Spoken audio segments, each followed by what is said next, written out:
안녕하십니까. 정유성 교수입니다. 그러면은 일반화학 실험 3번 주제에 대해서 한번 교수가 설명을 한번 해보도록 하겠습니다. 실험 3의 주제는 어느 점 내림에 의한 어떤 물질의 분자량을 측정하는 실험이 되겠습니다. 이 실험 제목도 엄청 길고 도대체 무슨 말인지 하나도 모르겠다는 친구들을 위해서 교수가 몇 페이지 안 되는 PPT를 좀 풀어서 말로 길게 좀 설명을 하도록 하겠습니다. 근데 문제는 길게 설명하면 또 졸려서 자는 친구도 있어요. 졸리면 잠 깨고 와서라도 들으면서 필기하시면서 도대체 이 실험을 왜 하는 거고, 이 실험을 배워 놓으면 무슨 일을 할 수 있는지, 어떤 일을 할 수 있는지, 그리고 이 실험에서 어떤 기법들이 사용되는지를 잘 한번 배워보시기 바랍니다. 알아두면 이공계통 학생, 공대 학생으로서 좀 배울 것들이 조금 있는 그러한 실험 주제라고 보면 되겠습니다. 자, 그러면 다음 페이지 넘어가도록 하겠습니다. 당연히 이 영상은 지난번 다른 실험 주제 영상들처럼 크게 3개의 챕터로 나눠져 있고 이 순서대로 순차적으로 설명하도록 하겠습니다. 먼저 기본 설명을 들어가는데 먼저 실험 목적을 좀 공부를 해 두셔야 되겠죠. 자, 용액의 총괄성에 대해서 알아보고 그 중에 하나인 어느 점 내림을 이용하여 용질의 분자량을 계산하는 것이다. 여기서는 용질의 분자량을 측정한다는 거, 그러니까 물속이나 그러니까 용매 속에 녹아있는 용질의 분자량을 측정하는 방법에 대해서 지금 공부하는 실험이 되겠어요. 여러분, 용액이라는 게 뭐죠? 용액은 용매와 용매와 용질이 매우 균일하게 섞여 있는 그러한 물질을 용액이라고 합니다. 그래서 용매와 용질이 균일하게 섞여 있다는 얘기는 골고루 매우 잘 섞여 있다는 뜻이에요. 대신 누가 용매고 누가 용질이냐는 양으로 판단합니다. 양으로 조금이라도 더 많은 녀석이 바로 용매로 취급을 하는 겁니다. 그러면 순수한 용매의 녹는 점, 그러니까 용매는 예를 들어서 물 같은 거 이야기하는 건데 설탕물에서 설탕이 용질, 그 다음에 물이 용매인데 우리가 설탕이라고 하는 용질의 분자량을 측정하기 위해서는 순수한 물의 어느 온도, 어느 점을 측정하고 그 다음에 이 설탕물 용액의 어느 점을 측정해서 그 어느 점, 어느 온도의 차이값을 가지고 이 설탕 분자의 분자량을 측정할 수 있다고 합니다. 또 여러분 여기서 또 분자량의 교수님 뭔가요? 또 이게 물어보는 친구들이 있죠. 지금 여러분 일반화학을 공부하고 계시면 분자량이 뭔지는 간단하게 공부들을 하셨을 겁니다. 자, 분자량은 1몰 정도를 모아 놓았을 때의 그람수라고 하는 그러한 의미를 가지고 있는 값이에요. 그러니까 설탕을 1몰 개수만큼 모아 두었을 때 몇 g이 나가느냐를 보통 설탕의 분자량이라고 이야기하듯이 어떤 용매 속에 녹아있는 용질의 분자량, 그 용질이 1몰만큼 있을 때의 그람수가 얼마인지를 판단하는 그러한 실험이 되겠습니다. 교수님, 저는 몰이라고 하는 단위도 모르겠어요. 이렇게 물어보는 사람도 있는데 1몰이라고 하는 이 단위는 아주 작은 입자들을 6.022 곱하기 10의 23승계 만큼 뭉쳐 놓은 개수를 바로 1몰이라고 이야기를 하는 겁니다. 그래서 1몰이라고 하는 거를 설탕을 6.022 곱하기 10의 23승계만큼을 뭉쳐서 떡 쪄가지고 뭉쳐가지고 저울 위에 딱 올려놨을 때 그때의 그람수 값이 바로 설탕의 분자량이라고 이야기하는 거죠. 그 분자량을 바로 이 어는전 내림이라고 하는 효과로 판단을 한다는 겁니다.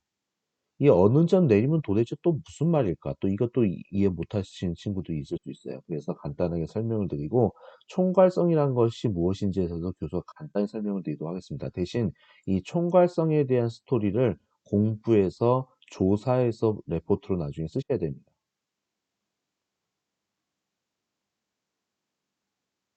레포 2가 아니고 레포 2 주제.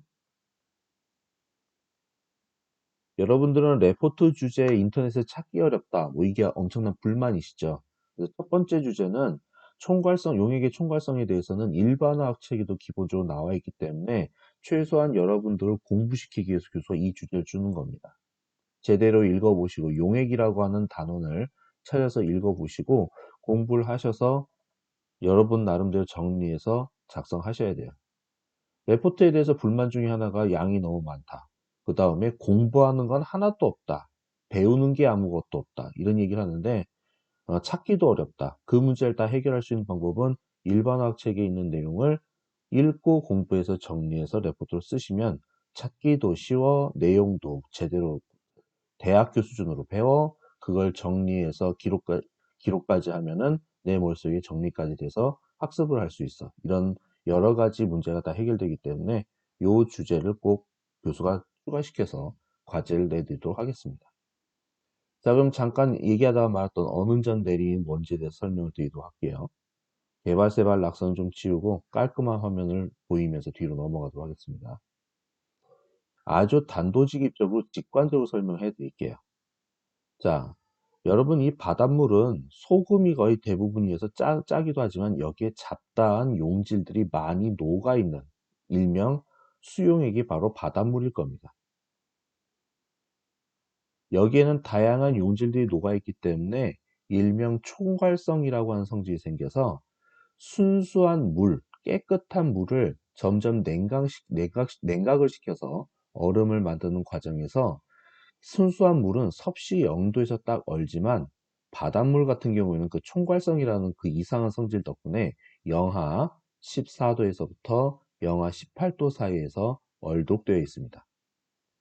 자, 바닷물의 어느 온도가 이렇게 범위로 정해져 있는 거는 적도에 있는 바닷물과 그 다음에 북극이나 남극에 있는 바닷물, 즉 온도 차이에 의해서 바닷물의 농도가 달리 바뀌기 때문에 특히 중동 지역에 가면 사해라고 해서 소금물의 농도가 유난히 더 진한 바닷물이 있는 그런 동네 같은 경우에는 이 어는 농도가 또 달라지게 됩니다.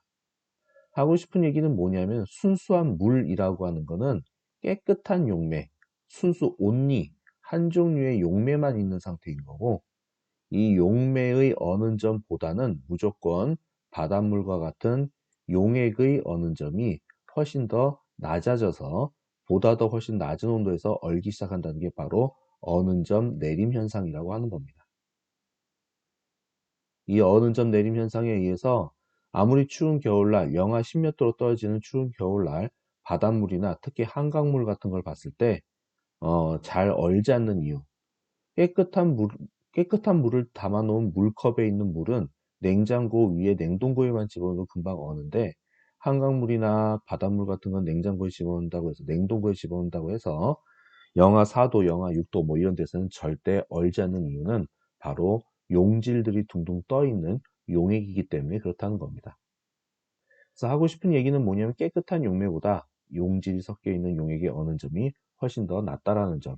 이 점이 바로 총괄성의 성질 중에 대표적인 하나의 성질입니다.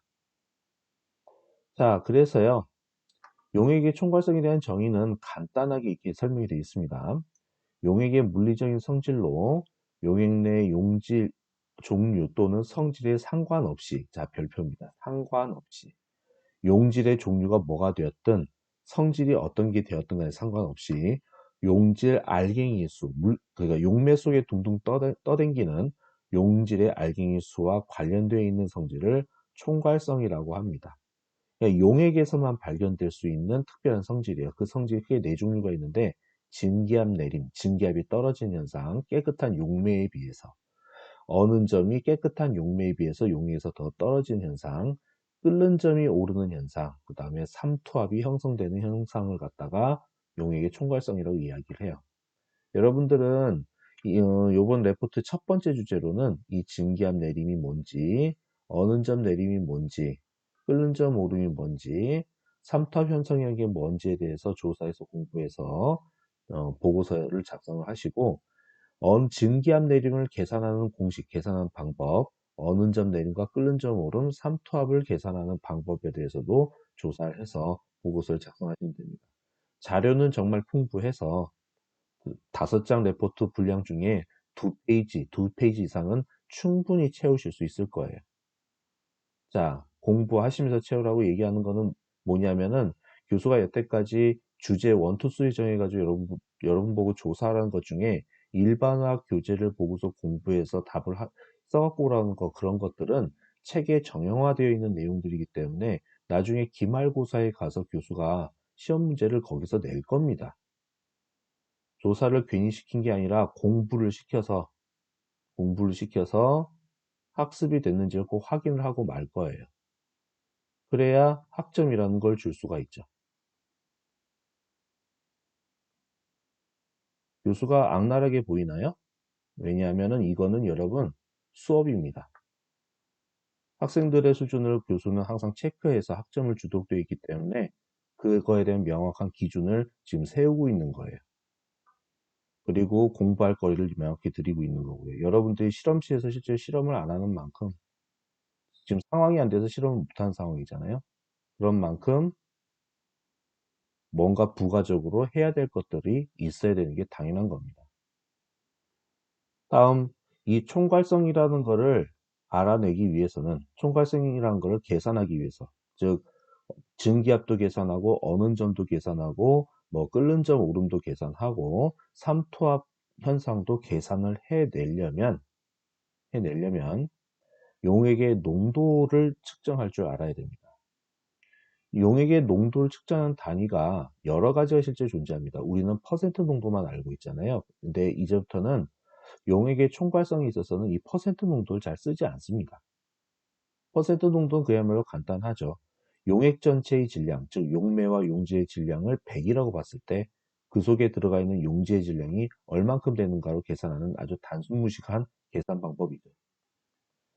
실제로 화학에서 많이 사용하는 농도 단위는 몰농도라고 하는 겁니다. 대문자 M이라고 하는 기호를 사용해서 뭐 3.5 몰농도짜리 설탕물 수용액, 뭐 2.15 몰농도의 소금물 수용액, 뭐 이런 식으로 용어를 예를 들어서 사용한다고 보시면 되겠습니다. 그래서 이 몰농도는 어떻게 계산하느냐, 여기 정의가 있습니다. 용액 전체 1리터 속에 둥둥 떠댕기는 용질의 몰수가 몇 몰수이냐, 이 몰수 아까 전에 말했던 요거 이야기하는 거예요. 이게 몇 몰 들어가 있느냐, 그 얘기를 하고 있는 겁니다. 그래서 용질의 몰수를 소문자 N으로 통상 표현을 합니다. 알고 계셔야 되고요. 그 다음에 용액의 부피를 V라고 했을 때 V분의 N, 단위는 어떻게 되냐면요, 몰 퍼 리터, 이런 단위로 통상 사용을 합니다. 요 몰농도는, 아이고 이거 갑자기 왜 이러죠? 잠깐만요. 이거 좀 지울게요. 이 몰농도는 주로 삼투압을 계산할 때, 압을 계산할 때 사용하는 단위라고 보시면 되겠습니다. 다음 좀 넘어갈게요. 자, 그 다음에 몰랄 농도라고 하는 단위도 이 세상에 존재하고요. 특히 요번에 공부하는 어는 점 내림, 이런 걸 계산할 때 사용하는 단위가 몰랄 농도 단위입니다. 몰랄 농도는 소문자 M으로 표시를 합니다. 아까 대문자 M은 몰농도였죠. 그래서 소문자 M인 이 몰랄 농도는 정의가 어떻게 되느냐, 용액이 아닙니다. 여기 중요합니다. 용매 1kg, 별표입니다. 용매의 부피도 아니고 킬로그램 기준으로 용매 1kg당 거기에 녹아있는 용질의 몰수로 판단합니다.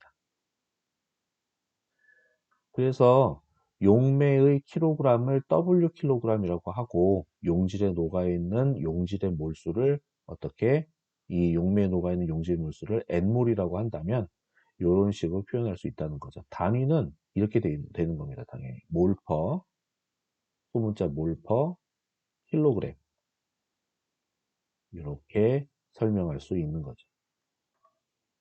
자, 그러면 이 몰랄 농도가 어느 점 내린 공식이 사용된다고 그랬는데 바로 밑에 있는 이 부분 때문에 그렇습니다. 지금 여러분 이 수업 듣고 있을 때 교재는 출력해서 지금 보시면서 지금 필기하시면서 수업 듣고 계시죠? 교수는 그러라고 이전부터 얘기해 왔으니까 혹시라도 교재 출력 안 돼 있거나 필기할 수 있는 교재가 준비가 안 돼 있으면 반드시 준비해서 지금 수업을 듣기 바랍니다. 자, 여기서는요, 이 델타 TF 값이 이게 무슨 뜻이냐면은 어는 점이 낮아지는 정도. 이게 바로 어는 점 내림이라고 하는 겁니다.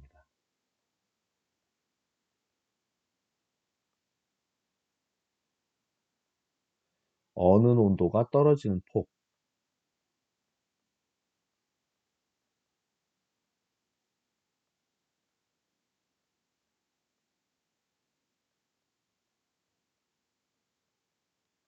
글씨가 개발세바에도 얼추 잘 쓰고 있죠.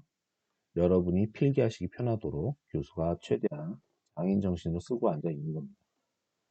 자, 그래서 어느 온도가 낮아지는 폭을 델타 TF라고 하고, 델타 TF는 용매의 어느 점 내림 상수라고 한 특별한 상수값과 KF 값, 요거 값과 현재 그 용액의 몰랄 농도 값을 곱해서 몇 도 정도의 온도가 떨어지는지를 예측할 수가 있습니다. 이게 일단은 어느 점 내림에서 보통 정의하는 공식이니까 교수가 간단히 설명을 드린 거고요. 우리 실험에서 사용하는 공식은 바로 위에 있는 이 M은 뭐저저저 되어 있는 요 공식입니다. 교수가 지금 노란색을 표시하고 있는 요 공식이라는 거예요. 우리는 분자량을 측정하는 거기 때문에 용질의 분자량을 측정하는 거기 때문에 실험에 사용한 용매의 질량을 측정하고 실험에서 사용한 용질의 질량을 측정한 다음에 그 다음에 어떻게 어느 점 내림 값 그 다음에 이걸 측정해내고 계산해내고 그 다음에 용매의 어느 점 내림 상수 값을 자료를 찾아서 알아낸 다음에 위에 있는 식에서 이 값들을 모두 대입을 합니다. W1, W2, 어느 점 내림 상수, 그 다음에 어느 점 내림 값, 그리고 곱하기 1000 이렇게 해서 몰농도를 계산해내는 분자량을 그 용질의 분자량 M 값을 계산해내는 겁니다. 이해가 되셨죠? 일단은 이 공식을 주요 사용한다. 이 정도로만 이해해 두시면 되겠습니다. 자, 그러면 실험 기구와 시약에 대해서 간단히 설명하고 실험 방법도 이번에는 자세히 설명해 드리도록 할게요. 그래야 전체적인 이야기 스토리를 제대로 이해하실 수가 있어요. 자, 이번 실험에서 주로 사용하는 메인 용매는 나프탈렌입니다.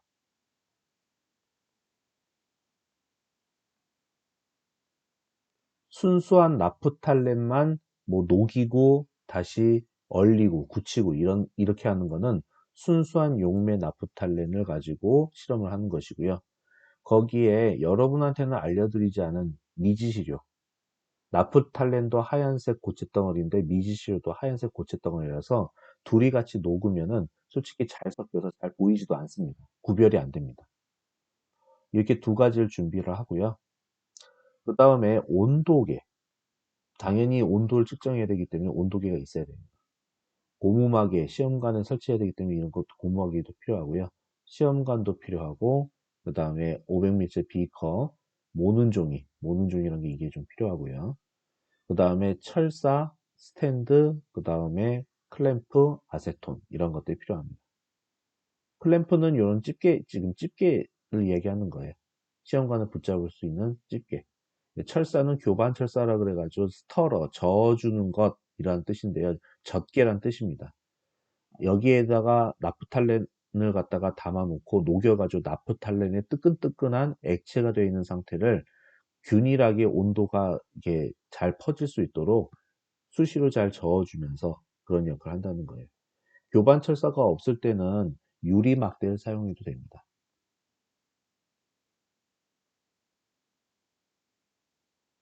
유리 막대를 사용해도 상관없기 때문에 자, 밑에 있는 비커는 물중탕을 하기 위해서 물을 가열기로 가열해서 물을 끓여주고 그 속에 시험관 속에다가 나프탈렌과 또는 미지시를 넣어가지고 녹여주는 물중탕 시스템을 만들기 위해서 이렇게 도구 세팅을 합니다. 이러한 것들이 필요하고요.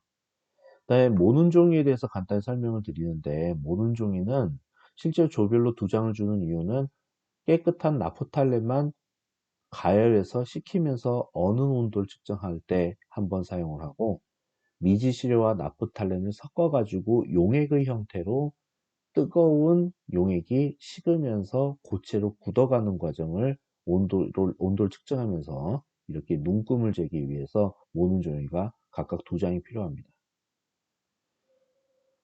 식혀주는 시간, 뜨끈뜨끈한 용액을 식혀주는 시간, 그 다음에 Y축은 바로 그 식어가는 용액이라든지 용매의 온도를 측정하기 위해서 X축과 Y축을 이렇게 잡아준 모든 종이 그래프를 그려줘야 됩니다. 자, 여러분한테 앞에서 그림으로 설명했던 거, 요걸 좀 다시 한번 설명해야 될 것 같은데요. 자, 무슨 말이냐면은, 여기서 지우고 설명할게요. 자, 물은 섭씨 0도 이상에서 액체일 겁니다. 당연합니다. 그리고 섭씨 0도 아래로는 얼음일 거예요. 용질이라고는 단 하나도 없는 깨끗한 순수한 물 같은 경우에는 냉각을 쫙 시키면은 어느 온도에서 물이 얼음으로 바뀌면서 어떻게 온도가 평평해지는 구간이 딱 관찰됩니다. 시간과 온도에 대한 그래프를 그려보면은 어디가 어느 온도인지를 그래프를 그려보면 이렇게 의자 형태로 딱 그래프가 꺾이는 걸 보고 금방 눈치를 챌 수가 있습니다. 그런데 만약에 뭔가 불순물이 섞여 있는 용액이다. 똑같이 따끈따끈한 상태, 따끈따끈하지 않아도 좋습니다. 액체 상태로 있던 녀석을 계속 온도를 낮춰가지고 냉각을 시켰을 때 특정 온도에서 또 이 용액이 또 이렇게 온도가 평평해지는 구간이 발견된다 그러면 그때 연장선을 그어서 이쪽 부분이 바로 뭐가 될 것 같다? 네, 이 용액, 바닷물의 어느 온도가 될 것 같다고 우리가 판단할 수 있습니다. 그래서 밑에 이렇게 모는 종이가 2장이 필요한 이유는 그런 이유에서이거든요. 교수가 예시로 하나 설명을 해드리도록 하겠습니다. 자, 파란색 점은 순수 나프탈렌을 뜨겁게 가열한 다음에 식히는 그 과정을 나타내는 점들을 찍어 놓은 것이고요. 빨간색은 미지시료에 나프탈렌을 같이 섞어가지고 용액 형태로 만들었을 때 그 용액 상태가 뜨끈뜨끈한 상태에서 차가운 상태로 점점 식어가면서 액체 형태가 고체로 변하는, 즉 얼어붙는 과정을 나타내는 점들 찍어 놓은 게 빨간색 점입니다. 아까 말한 그래프대로 빨간색 점과 파란색 점은 보는 바와 같은 이런 이상적인 실험을 너무너무 잘했을 때는 그래프가 이렇게 이쁘게 나옵니다. 그래서 그 연장된 선, Y축에 연장되는 선, 요런 선들로 딱 그 온도값을 측정을 해서, 순수한 나프탈렌이 어느 온도와 나프탈렌에 미지시료가 섞여 있는 용액 형태의 어느 온도의 차이를 정확히 구해서 어느 점 내림값을 계산해낼 수 있는 거예요. 이거는 실험을 통해서 알아내야 되는 거예요. 그래서 실험은 어떤 식으로 해야 되는 거냐면요. 지금 여러분 뭐 얘기하다가 여기까지 왔냐면은 앞에 자꾸 왔다 갔다 그래서 정말 죄송해요. 자, 저기 지우고 얘기할게요. 이제 정신없으니까. 우리는 용질의 분자량을 계산해 내려면 요 값을 계산해야지 요 값이 되는 건데, 그렇죠? 그런데 여기에 요 값 있잖아요. 요 값을 실험을 통해서 구해내야 된다는 거예요. 요것도 실험을 통해서 다 구해내야 되는 거고, 요거 하나만 어떤 상수값으로서 표나 자료를 찾아서 알아내기만 하면 되는 겁니다. 그렇게 하면 쉽게 계산할 수 있다는 거예요. 요거 계산해서 구하는 게 좀 어려워서 지금 이야기를 하는 겁니다. 그래프를 그려서 저 두 온도와의 차이점을 가지고 델타 TF를 계산해야 된다라는 걸 이야기하는 거죠. 실험 방법에 대해서 간단히 설명하면 되게 간단합니다. 나프탈렌 10g을 이제 저울로 재서 챙긴 다음에 실험 장치를 꾸미고 물중탕을 통해서 어떻게 나프탈렌을 잘 저어가면서 완벽하게 녹여버립니다. 그러면 뜨끈뜨끈한 액체 형태의 나프탈렌이 되겠죠. 가열을 멈추고 스터러, 그러니까 아까 말한 철사 같은 거, 젖게 철사 또는 유리막대도 괜찮다고 했습니다. 그걸로 저어주면서 서서히 냉각시키면서 30초 간격으로 온도 변화를 기록하고 나중에 점을 찍어서 시간 온도 그래프를 작성해서 나프탈렌 순수한 용매의 어느 점을 측정합니다. 여기에 최소자승법을 이용한다라고 한 설명이 나오는데 요건 나중에 좀 이따가 설명하도록 하겠습니다. 좀 어렵고 복잡한 내용이거든요. 자, 다음 이번에는 나프탈렌의 미지수를 1g을 녹인 다음에 나프탈렌 용액을 만드는 겁니다. 나프탈렌 미지수 용액을 만드는 거예요. 두 종류 이상의 물질이 섞여 있는 게 바로 용액이라고 하는 거기 때문에 이런 용액의 정의가 여기에도 적용이 되는 겁니다. 자, 그럼 실험 A처럼 다시 시험관을 가열해서 완벽하게 녹인 후에 미지 물질을 완벽하게 거기다 같이 녹여줍니다. 그러니까 나프탈렌이 녹아있는 상태에서 미지 물질을 넣어주는 거예요. 실험 A와 같은 방법으로 20초 간격으로 온도 변화를 줘서 기록을 한다 이렇게 되어 있는데요. 꼭 20초를 고집 안 해도 됩니다. 30초. 앞에 A번 실험처럼 30초 간격으로 측정해도 상관없어요. 하고 싶은 얘기는 뭐냐면 이 실험은 일정 간격으로 초를 정확히 재가면서 온도 변화를 정확히 그래프로 그려서 얻어내기만 하면 되는 실험입니다. 그래서 이렇게 온도 그래프를 작성하여 나프탈렌 용액을 여기 글자가 빠졌네요. 글자 집어넣으세요, 여러분. 적어 넣으세요. 불순물이 녹아 들어가 있는 나프탈렌 용액의 어느 점을 측정하면 되겠습니다. 자, 그러면은 실험 결과는 이런 식으로 순수한 나프탈렌에 대해서 혼합 용액에 대해서 시간별로 이거 20초 간격으로 되어 있는데 30초 간격으로 바꿔도 상관은 없습니다. 20초 간격이면은 20초 간격이면은 매우 촘촘하게 점을 찍을 수 있다는 뜻이고요. 30초 간격이면 조금 띄엄띄엄 측정할 수 있다는 겁니다. 촘촘하게 측정하면 더 정확한 실험을 할 수 있겠죠. 그래서 이런 데이터표를 완성하시면 되는 거죠. 실제로 실험을 해보면 정말 재밌을 텐데 못하게 돼서 좀 아쉽긴 합니다. 자, 그래서 아까 전에 말한 대로 이런 걸 이제 구하셔야 되는데 문제는 여러분 여기 잘 보이시나요? 형광색으로 표시해 드릴게요. 용액에 지금 점 찍어 놓은 거 보면은 이 점이 완벽한 수평이 아니라는 걸 알 수 있습니다. 지금 위에 파란색 점, 깨끗한 용매의 경우, 깨끗한 나프탈렌의 경우 거의 완벽하게 일직선을 이루고 있다는 것을 알 수가 있죠. 이거와는 다르게 밑에 있는 것은 약간 점들이 중구난방일 거예요. 그래서 여기서 이 빨간 점선처럼 직선을 그어준다는 거는 약간 평균치처럼 이렇게 직선을 그어주는 그런 느낌인 겁니다. 요 온도의 변화가 잠깐 둔감되게 이렇게 꺾여가지고 평평해져 있는 기울기가 제로인 부분을 우리가 딱 선정을 해서 이 네 개의 점의 좌표를 갖다가 입력을 해서 엑셀에다 입력을 해서 이 네 개의 점들을 아우르는 직선의 방정식을 구해가지고 그 y절편 값을 정확히 계산하는 게 바로 최소 자승법이라고 하는 겁니다. 도대체 무슨 말인지 이해가 안 되신다면 좀 이따가 교수가 다시 한번 또 설명을 드릴 테니까 지금 당장 이해 안 된다고 욕하지 마시고 일단은 그 기울기, 온도가 떨어지는 빨간색 점을 봤을 때 온도가 떨어지다가 확 떨어지다가 온도가 평평해지는 구간이 있긴 있는데 그러다가 다시 떨어지는 이런 구간이 구별되는 건 사실인데 이 평평해지는 구간이 아주 이상적으로 직선의 형태로 확실하게 평평한 건 아니구나라는 거를 실제 측정해 보면 이런 게 진짜 나오거든요. 그거를 일단은 인정하고 아셔야 됩니다. 그래서 이 평평해지는 구간을 어, 평균적으로 설명할 수 있는 직선의 방정식을 구해서 직선의 방정식이 어떤 형태로 있어요? y는 ax 플러스 b라는 형태의 직선의 방정식을 구해서 그 방정식의 b, 즉 y절편 있잖아요. 요 y절편을 구해가지고 어느 점을 정확히 구한다는 게 바로 최소자승법의 원리라는 겁니다.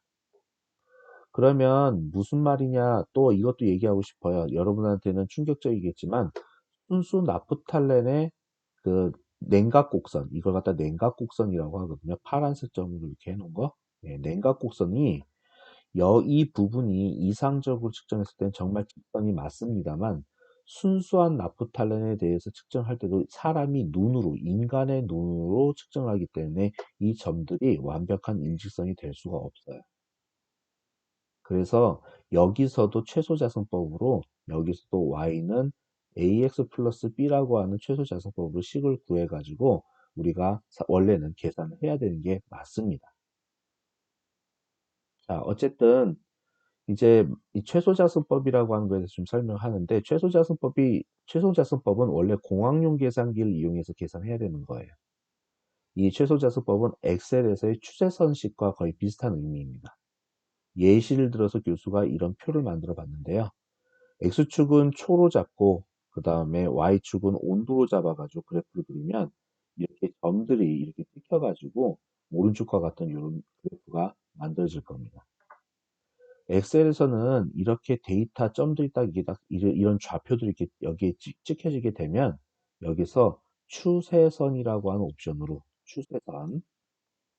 추세선이라고 하는 옵션으로 이렇게 직선의 점선도 그릴 수 있고요. 직선의 점선도 그릴 수 있고 그 다음에 추세선식이라고 하는 거 옵션을 사용하면은 y는 ax 플러스 b라고 하는 공식도 얻을 수 있습니다. r제곱 값은 신뢰도예요. 신뢰도. 이 신뢰도 이 직선의 공식의 믿음 신뢰도가 87% 정도 된다는 얘기입니다.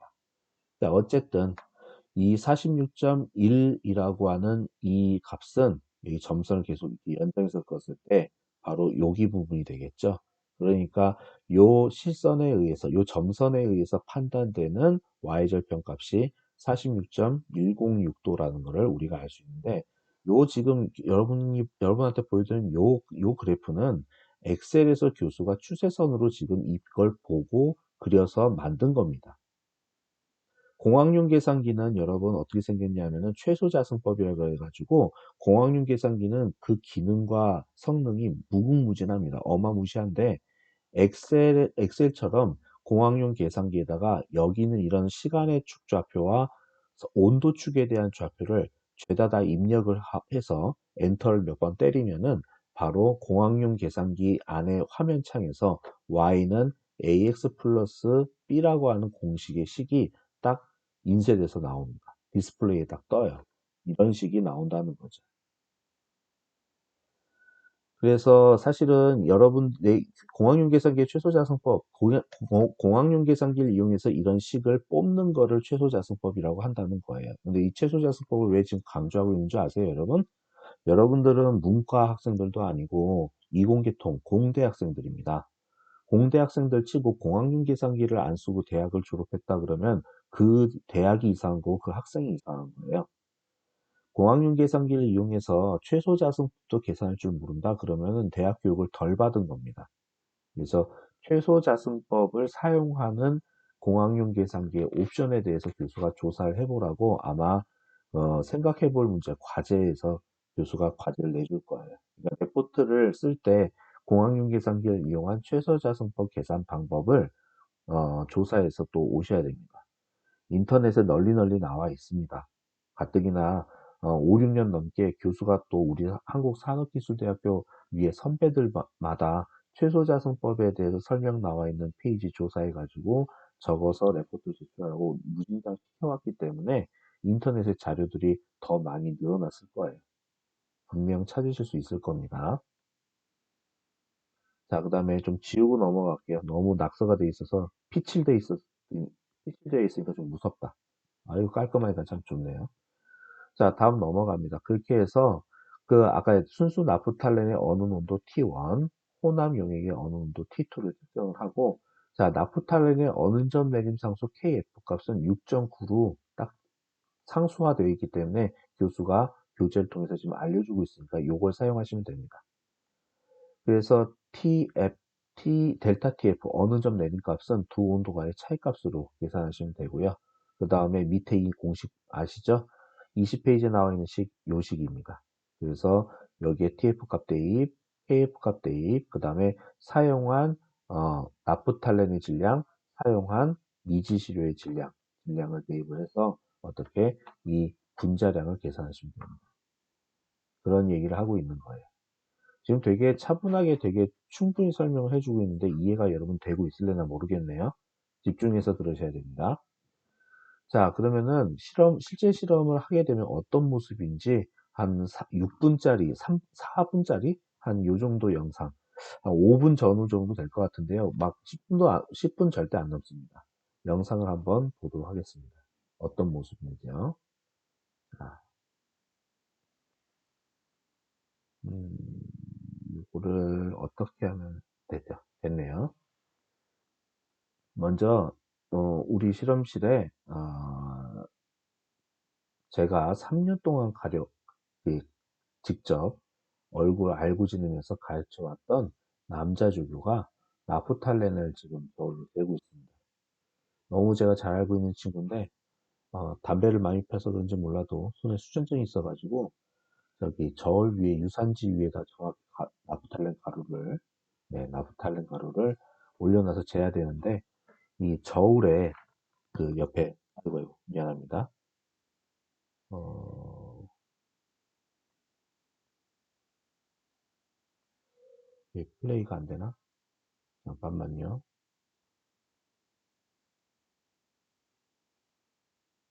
음, 요걸로 눌러서 표현할게요. 아까 전 여기쯤 보다가 이게 나왔었는데, 이 친구가 여기에 지금 보시다시피 가루를 흘리고 있어요. 수전증 때문에. 예, 담배가 이게 너무 무섭습니다. 음,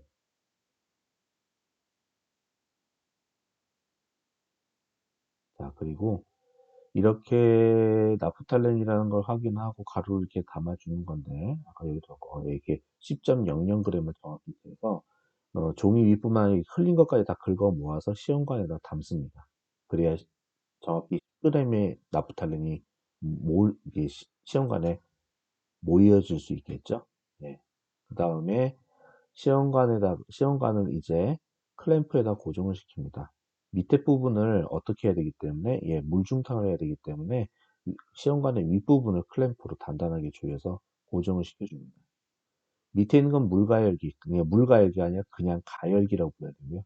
가열기 위에 비커에다가 물을 받아놓고, 이렇게 스위치를 돌려서 불이 들어오게끔 해서 가열해 줍니다. 가열기의 온도는 한 110도 정도, 120도 정도, 이 정도로 좀 100도보다 높게 해줘야 물이 제대로 빨리 끓을 수가 있어요. 실제로 물은 빨리 끓는다 하더라도 나프탈렌 자체의 온도 상승 속도는 좀 천천히 올라갑니다. 왜냐면 물중탕의 특징이 중탕되고 있는 녀석의 온도는 빨리 올라가지 않고 급격하게 올라가지 않는다는 특징이 있습니다. 그리고 나프탈렌이 튀지 않도록 그 시험관 위에 고무마개를 좀 설치를 합니다. 고무마개가 어떻게 생겼는지 여기 위에 있는 거 딱 지나갔죠, 그렇죠? 여기 고무마개를 설치를 해서 튀지 않게 이렇게 설치를 하는 겁니다. 자, 그리고 이제부터는 가열되면서 온도가 점점 올라갈 텐데 여기 시험관에 담겨져 있는 하얀 가루인 나프탈렌이 투명하게 완벽하게 변할 때까지 완벽하게 녹여줍니다. 나프탈렌은 이따 교수가 자료로 보여드리겠지만은 순수 나프탈렌의 녹는 점은 80도 정도 됩니다. 그러니까 80도 이상으로 가열을 해줘야 돼요. 이 온도계를 보시면 온도가 엄청나게 빨리 올라가고 있는 걸 보실 수 있어요. 쭉쭉 올라가고 있는 게 보이시죠? 네. 그렇죠. 막 60도 금방 넘 65도 막 넘어가고 그러고 있네요. 네. 그래서 80도가 돼야지 비로소 하얀 가루가 투명해집니다. 진짜 제대로 녹았는지 안 녹았는지 확인하려면 어떻게 하면 되느냐? 깨끗한 A4 용지를 준비해 갖고 와서 이렇게 보는 바와 같이 뒤쪽에다 갖다 대서 시험관 속에 하얀 가루라도 조금 덩어리가 완벽하게 있는지 없는지를 확인을 할 수 있습니다. 그렇게 확인하면 됩니다. 물이 팔팔 끓는 채로 중탕을 했기 때문에 아마 내부의 나프탈렌의 현재 온도는 아마 100도 가까이 될 것 같아요. 물에 끓는 온도가 비슷하게요. 이 정도에서 녹았다는 거 보시면 되고요. 이제 고무막에는 이제 빼고 이제 튈 정도는 다 이제 튀지는 않을 테니까 냉각을 서서 식혀주면 됩니다. 말하는 순간 벌써 이 표면에 벌써 허옇게 굳고 있는 거 보이시죠? 나프탈렌이 굳고 있다는 걸 여러분이 아실 수가 있는데 중요한 거는 온도계를 꽂아 놓은 상태에서 유리막대로 저어가면서 나프탈렌 전체가 같이 한꺼번에 냉각이 돼서 동시에 얼어서 굳을 수 있도록 꾸준히 저어줍니다. 어느 한 부분만, 그러니까 시험관의 외부에 있는 쪽에 가까운 나프탈렌부터 먼저 굳어가기 때문에 그렇게 하면 실험이 실패하거든요. 그래서 전체적으로 온도가 떨어질 수 있도록 그렇게 합니다. 자, 저렇게 해서 순수 나프탈렌의 온도 측정 끝났으면은 아까 잠깐 지나갔는데 이렇게 순수한 나프탈렌에 넣어줄 미지시료를 1g을 또 따서 이렇게 나프탈렌과 함께 이제 한 혼합을 해서 용액을 만들어 줘야 됩니다. 아까 전에 굳었던 나프탈렌을 다시 한번 더 가열해서 녹여주고 거기에 1g의 미지수를 지금 나프탈렌이 완벽하게 녹아서 투명한 상태가 되어 있는 상태에서 바로 부어서 넣어줘서 같이 섞어버립니다. 그렇게 되면 시료가 잘 섞여 있는 나프탈렌 용액이 만들어지게 되는 거죠. 네. 순수 나프탈렌이 있을 때는 용매, 그 다음에 거기에 1g의 불순물이 녹아있으면 미지시료가 녹아있으면 그게 용액이 되는 겁니다. 이 미지시료도 같이 녹여줍니다. 미지시료도 그 온도 한 80도 근처 정도 가열을 하면은 충분히 똑같이 녹아버리기 때문에 모든 물질이 액체로서 완벽히 녹아있을 때 잘 저어주면 균일하게 섞여 있는 용액이 될 수가 있습니다.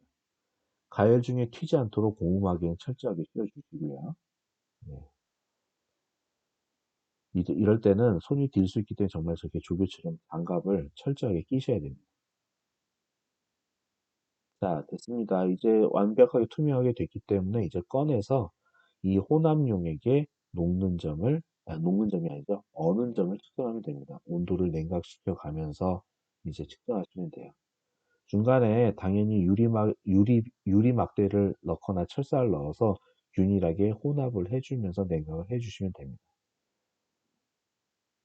윗부분은 나프탈렌이 액체 형태로 따끈하게 붙어있다 다시 한번 또 그대로 먼저 허옇게 굳어버리는 이런 식으로 측정을 하면서 시간에 딱딱 맞춰가지고 온도를 읽어서 기록하는 거. 이 두 가지가 동시에 돼야 됩니다. 여기 현재 굳어버린 상태거든요. 예. 굳어버린 상태에서도 온도가 좀 높은 편이라서 뭐 60도, 70도, 60도, 50도, 40도 이런 식으로 계속 온도가 냉각되고 있습니다. 이 정도로 보시면 될 것 같아요. 실험은 이런 식으로 하면 되고요. 그래서 이제 다음 페이지 좀 넘어가도록 하겠습니다. 자, 그러면 이제 실험에서는 나프탈렌 10g 측정을 하고, 그다음에 나프탈렌 완벽하게 녹여서 어떻게 투명 상태로 만들고, 아까 영상에서 봤던 내용이죠. 중요 국면을 교수가 설명하고 있는 건데, 나프탈렌은 녹는 점이 80도 근처입니다. 그렇기 때문에 물중탕으로 완벽히 100도까지만 가열하면은 녹지 않는 나프탈렌은 없습니다. 미지시료도 이 80도 근처에 녹는 점을 갖고 있는 녀석으로 교수는 알고 있습니다. 자, 그 다음에 나프탈렌의 온도는 30초 간격으로 실제로 이 실험을 하는 조교들이 30초 간격으로 측정을 했고요. 한 명은 제대로 저어주면서 일을 해줘야 되고, 한 명은 눈금을 깔끔하게 읽어주는 역할을 해야 되기 때문에 시간을 재면서 두 명의 2인 1조로 이렇게 팀워크가 돼가지고 실험을 해주는 게 상당히 중요합니다. 그래야 정확하게 읽을 수가 있어요. 자, 어느 온도까지 측정하느냐. 나프탈렌은 80도 이상이면 뭐 녹는다고 분명히 얘기했잖아요. 그렇죠? 그러니까 100도 이상까지는 충분히 가열해줘서 완벽하게 녹이고 80도 이하로 떨어져 한 70도, 60도까지는 냉각시켜 가면서 온도를 측정해 줘야 어떻게 측정 범위가 이렇게 내려오다가 평평해지고 내려오는 한 100도에서부터 뭐 굳이 100도가 아니어도 90도 정도도 돼도 할 텐데 일단 물중탕을 하니까 100도부터 시작하는 게 맞을 겁니다. 그러고서 어떻게 여기 밑에 부분에 가서 어떻게 한 요 정도 적당선에서 잘라줘야 되죠. 요쯤이 아마 80도 근처일 것 같으니까 한 70도나 요 정도 근처, 60도나 이 정도 근처로 적당히 눈치껏 염지 잘라주시면 됩니다. 점을 찍다 보면은 평평하게 꺾이는 부분과 다시 내려가는 부분만 구별해야 되는 구간이 나오면 어느 정도 적당선에서 측정을 멈출 수 있는 거예요. 그 다음에 실험2는 미지시료 또 1g 측정해서 나프탈렌 완벽하게 녹인 다음에 미지시료 섞어준 다음에 그 다음에 또 다시 또 냉각시켜주는 과정으로 이렇게 혼합용액에 냉각을 갖다가 측정해주면 됩니다. 20초 간격으로 측정했다라고 나와 있는데 30초 간격으로 측정해도 상관이 없어요. 실제 실험은 30초 간격으로 측정했으니까 그 정도로 이해해 주시면 좋을 것 같습니다. 어느 온도까지 측정하느냐? 이 온도는 어쨌든 아까 말한 대로 한 100도에서부터 70도 어간까지 요 사이면은 충분히 될 거예요. 실제로는 100도까지 솔직히 필요 없습니다. 대충 한 90도 언저리에서부터 70도까지. 뭐 1번 실험도 마찬가지, 2번 실험도 마찬가지. 너무 범위를 넓게 잡으면 측정할 때 되게 점을 많이 찍어야 되기 때문에, 즉 점을 많이 찍는다는 얘기는 측정을 신경 써서 하는 횟수가 늘어난다는 거기 때문에 좀 실험이 피곤해집니다. 다음 넘어갑니다. 실험 결과를 이제 보면은 실험 2에서는 온도 측정을 하면 어느 점 확인을, 용액의 혼합력이 어느 점이 확인이 될 거예요. 그래서 온도 변화, 그러니까 두 실험 간의 온도 변화 델타 TF를 계산할 수 있는 거죠. 뭐 빼기 뭐를 해야 된다고 앞에서 교수 설명했죠. 온도 변화 왜 생기니라고 물어보면 여러분들은 이게 바로 어느 점 내림 효과, 총괄성 때문에 그렇다라고 대답을 할 줄 아셔야 됩니다. 용액의 총괄성인 어느 점 내림 효과 때문에 그렇다는 거. 그리고 일반학 책을 보고 조금만 더 조사를 해보시면 왜 또 어느 점이 떨어지게 되냐, 어느 점이 떨어지는 이유가 구체적으로 뭐냐는 설명도 분명 나와 있습니다. 그러니까 그런 걸 조사하셔야 돼요. 왜 용질이 녹아있으면 왜 어느 점이 떨어지는 걸까? 왜 용질이 용매랑 같이 섞여 있으면은 왜 하필 끓는 점은 왜 오르는 걸까? 이런 것들을 설명이 나와 있기 때문에 그거에 대해서 조금 조사를 하셔야지 공부다운 공부가 된다는 겁니다. 여러분한테 일일이 교수가 하나하나 다 설명해서 일반화 강의처럼 해드리면 참 좋을 텐데 왜 지금 말을 안 하냐면 대학교는 스스로 자료 찾아서 그 과정에서 공부하는 게 바로 학습 방법이기 때문에 그거를 여러분한테 지금 시키고 있는 거예요. 자, 그래서 여러분들 그 취지를 알고 그거에 맞춰서 움직이시면서 어느 정도 만족할 만한 수준으로 레포트 작성하고 퍼포먼스를 하셔야 학점다운 학점이 나갈 수 있습니다. 자, 그래서 여기 적혀져 있네요. 자, 30도 간격으로 측정을 해서 순수한 나프탈렌의 온도, 그 다음에 혼합유기의 온도, 실제 조류가 측정한 겁니다. 네, 측정 범위가 대충 이렇게 된다고 보시면 돼요. 다음, 이걸 갖다 교수가 표로 이렇게 깔끔하게 정리했습니다. 저거 너무 지저분해 보이죠? 그쵸? 교수가 엑셀 파일로 이렇게 써가지고 이렇게 올려놨습니다. 교수님이 엑셀 파일 주세요 뭐 이런 사람도 있는데 여기서부터 여기까지 몇 칸이냐면은 15칸밖에 안 됩니다.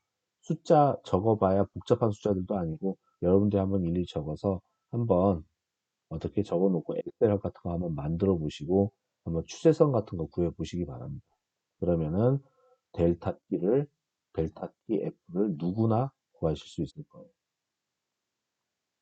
그래서 이거를 계산하시면은 나중에 그 분자량 미지수의 분자량 M 값도 계산이 가능하겠죠. 자, 이 값을 해내는 게 정확한 분자량 값을 계산해내시는 게 여러분이 하셔야 될 일입니다.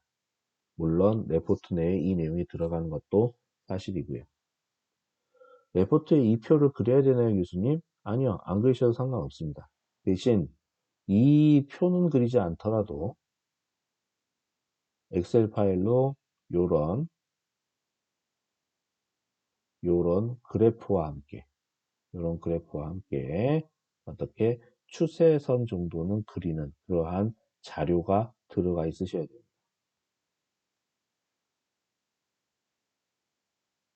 자, 여러분 여기서부터 뭐 멘탈 깨진다 막 이런 여러분의 그 영혼의 느낌이 교수한테도 전달되고 있어요. 자, 교수가 미리 얘기하지만 자료 찾고 뭐 하고 데이터 처리할 때 저런 그래프 같은 거 집어넣고 하면은 5장 금방 넘어요.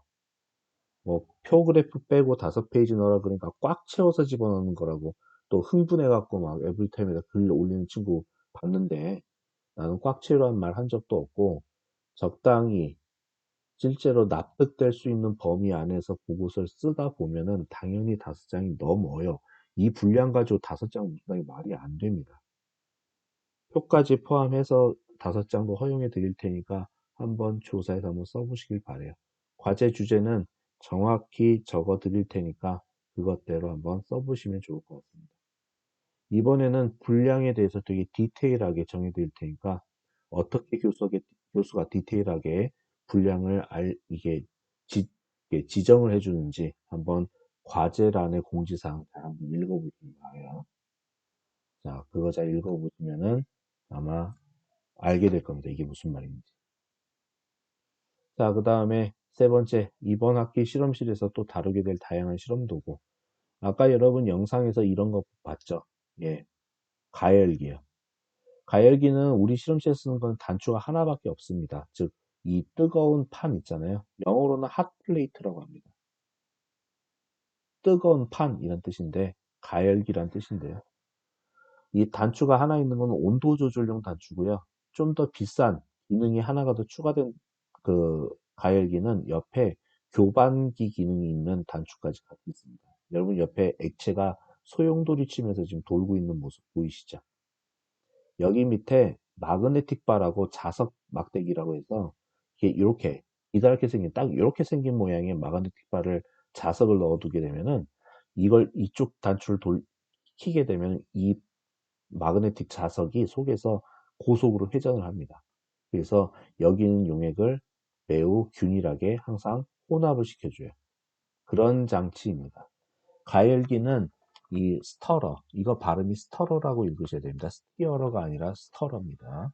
스터러 기능까지 같이 원래 포함이 되어 있어요. 근데 우리 일반 화학실험실에서는 뭐 교반도 해가면서 섞어가면서 물 가열까지 해주는 일이 그렇게 많지 않기 때문에 그냥 가열기 기능만 있는 녀석만 구매를 해서 우리가 사용하고 있습니다. 그리고 실험을 많이 하는 대규모 연구소 같은 데는 이렇게 멀티 스터러, 멀티 핫플레이트 같은 것들이 실제로 있어요. 뭐 참고적으로 이런 게 있구나 알아두시면 되겠습니다. 그리고 이런 것들은 그나마 싼 겁니다. 이거 우리 시험실에 쓰는 것만 하더라도 이게 벌써 29만 원 막 이 정도 되는데요. 막 50만 원대로 넘어가게 되면 아주 간지나죠. 예, 디지털화 되어 있는 그런 그 장비가 나오고요. 이 아까 섞어준다고 하는 그러니까 교반 속도는 마그네틱 바가 회전하는 속도로 보통 이야기를 합니다. 분당 2,000회에서 3,000회 정도의 속도로 회전하도록 최대한 섞어줄 수 있는 그런 능력이 있는 녀석이고요. 이러한 장비를 쓰는 거는 어떤 목적이냐면은 최대 72시간까지 사람이 잠 안 자고 계속 저으면서 가열해 줄 수는 없잖아요. 그러니까 장시간 동안 가열도 하면서 용액을 섞어주는 목적으로 이런 장비를 사용하는 겁니다. 그렇게 이해하시면 되겠어요. 장비에 대해서 제대로 공부해 두는 것도 나중에 도움이 될 겁니다. 자, 그 다음에 공학용 계산기. 공학용 계산기가 실험 도구라고요, 교수님? 껄껄껄 웃는 친구들이 있는데요. 지금 벌써 실험할 때 공학용 계산기가 없으면 최소 자승법이고 나발이고 계산 안 됩니다. 컴퓨터가 옆에 없으면 어떡해요? 공학용 계산기라도 써야죠. 공학용 계산기는 요즘에 카시오 제품들이 거의 세 개를 다 섞어나고 있습니다. 옛날에는 샤프사하고 카시오사 양대 산맥으로 둘 다 일본 회사였는데 일본 회사 장비의 공학용 계산기를 우리나라 사람들이 많이 썼었는데요. 이제 샤프가 더 이상 공학용 계산기를 안 만든대요. 그래서 카시오 제품들이 국내는 거의 100% 들어와 있습니다. 여기 빨간색으로 교수가 원을 이렇게 칠해 놓은 건 뭐냐면은 공학용 계산기마다 그 모델명이 있습니다. 매년마다 모델명이 좀 개선돼서 바뀌어서 나오기도 하고요. 그때마다 공학용 계산기의 능력이 일취월장해집니다. 자, 그래서 교수가 요걸 얘기하는 이유는 모델명마다 최소 자승법,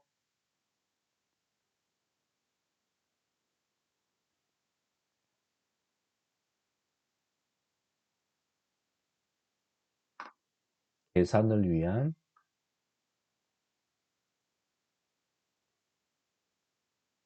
계산을 위한 뭐 계산을 위한 조작법.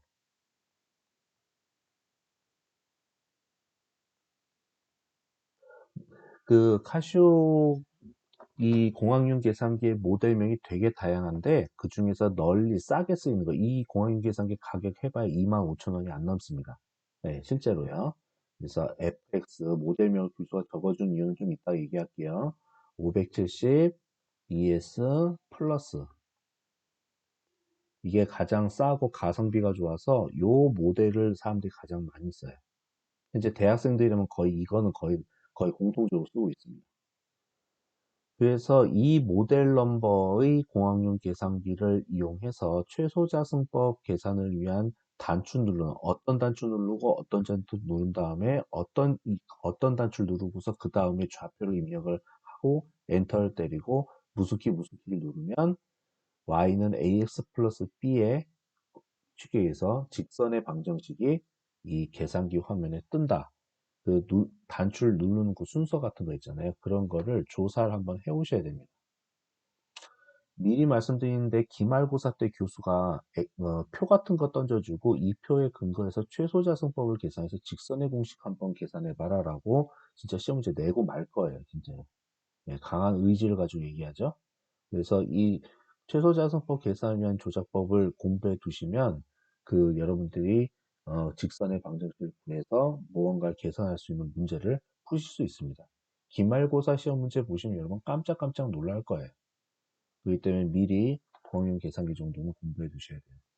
일반화학 실험을 잘 하신 분들은 나중에 일반화학 수업을 딱 끝나고 나면 공대생답게, 공대생 출신답게 공학용 계산기로 특별한 거 정도 하나는 계산할 수 있다라는 얘기를 어디 가서 하실 수가 있습니다. 공학용 계산기 다루지도 못하는 공대생이 그게 공대생이라고 할 수 없거든요. 가장 기초 중에 센 기초, 레벨 1이니까 이번 기회에 일반화학 실험을 통해서 공부해 두셨으면 좋겠습니다. 하기 싫으면 결국에는 모르고 졸업하시는 거고요. 이제 1학년 지나고 나면 2학년, 3학년, 4학년 때 최소자승법 계산할 일, 이런 걸 알려줄 교수 안 나옵니다. 그런 수업도 안 보이고요. 배울 내용들이 워낙에 많다 보니까 그렇습니다. 다른 거 배우기도 바쁠 때 다시 1학년 때 배웠던 최소자승법을 뭐하러 배우겠어요, 여러분? 누가 알려줘요? 그러지는 않을 겁니다. 자, 여기까지 해서 일단은 강의 영상은 끝났고요. 그럼 이제 영상 끄시고요. 과제 내용 가셔서 과제 내용이 뭔지 정확히 살펴보시고 과제 공지사항 제발 꼼꼼히 읽어보세요. 거기 내용 다 있는데 엉뚱한 질문 또 에브리타임에 올려가지고 교수 마음 아프게 마음 찢지 마시고 무슨 말인지 아시겠죠? 자, 영상은 여기까지.